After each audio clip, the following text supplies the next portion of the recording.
Bonsoir à tous. Vendredi 21 juillet, c'est le jour J pour l'ouverture officielle des 8e Jeux de la francophonie. Le stade Félix Houphouët-Boigny s'est paré de ses plus beaux habits pour l'événement. 7 chefs d'État seront à cette cérémonie, dont le président ivoirien. Les Jeux de la francophonie, ce sont 4000 artistes et athlètes de différents pays. Tout à l'heure, pour la cérémonie d'ouverture, ce sera 40 minutes de spectacle haut en couleur et en rythme. Déjà, des centaines de personnes sont installées dans les gradins afin de ne rien manquer du spectacle. La cérémonie sera retransmise en direct sur RTI 1 à partir de 18h30. Un peu plus tôt dans la journée, pour le match inaugural de ces Jeux d'Abidjan, la Guinée s'est imposée face à l'équipe nationale junior de Côte d'Ivoire, 3-2. La rencontre s'est jouée au stade Robert Champroux de Marcory. 6 chefs d'État ont fait le déplacement en Côte d'Ivoire pour cet événement international.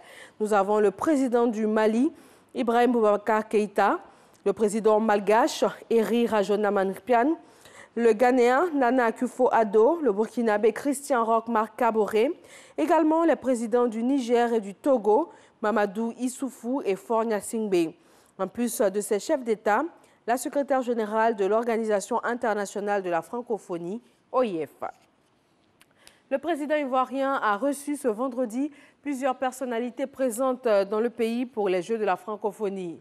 Le ministre des Sports de la France, la secrétaire générale de l'OIF et le président malgache. Et la première dame ivoirienne Dominique Ouattara s'est rendue ce matin au vernissage de l'exposition des pièces du musée des civilisations de Côte d'Ivoire à l'occasion des Jeux de la francophonie. Thomas Guessambi. 21 juillet 2017, jour inaugural des 8e Jeux de la francophonie à Abidjan. C'est ce jour que la Bibliothèque nationale et le Musée des civilisations de Côte d'Ivoire choisissent pour ouvrir sous de nouveaux jours leur porte à Dominique Ouattara, première dame de Côte d'Ivoire.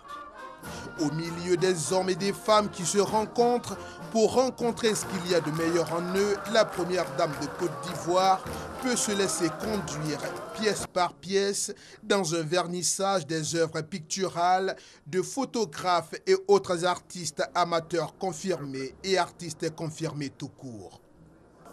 Vernissage des œuvres en concours durant ces 8e Jeux de la francophonie de la Bibliothèque nationale. Les pas de la première dame de Côte d'Ivoire sont conduits au Musée des civilisations de Côte d'Ivoire. Ici aussi, le beau, le vrai. Les racines d'une civilisation ont un intérêt particulier pour Dominique Ouattara, que le ministre ivoirien de la Culture et de la Francophonie ne peut s'empêcher de féliciter pour son goût pour l'art, qu'il soit contemporain ou ancien.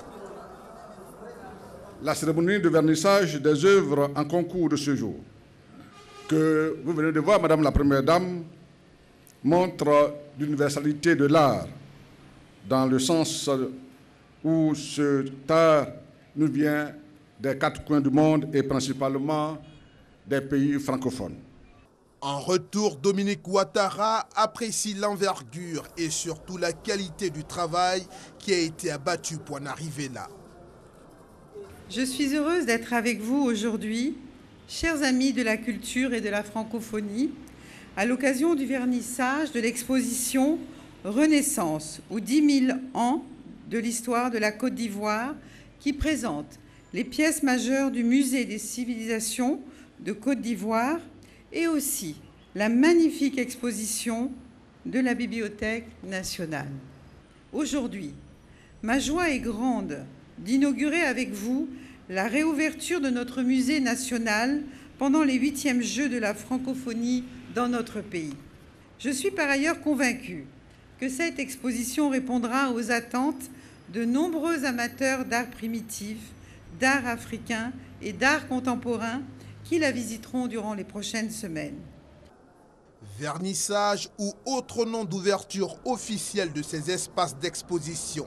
La Bibliothèque nationale et le Musée des civilisations de Côte d'Ivoire gardent plus que jamais leurs mains ouvertes pour accueillir toute visite, point d'enrichissement inestimable.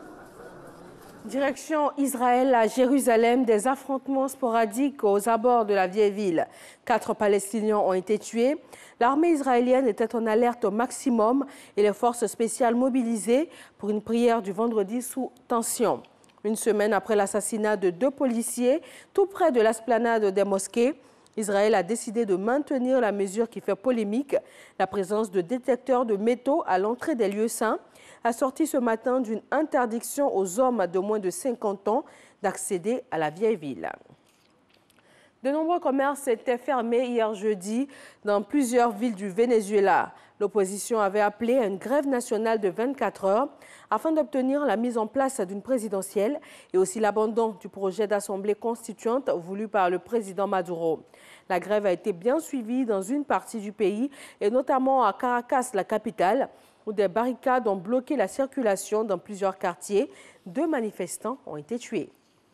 Merci de nous suivre ce soir, le journal à 20h30, après la cérémonie d'ouverture des 8e Jeux de la francophonie.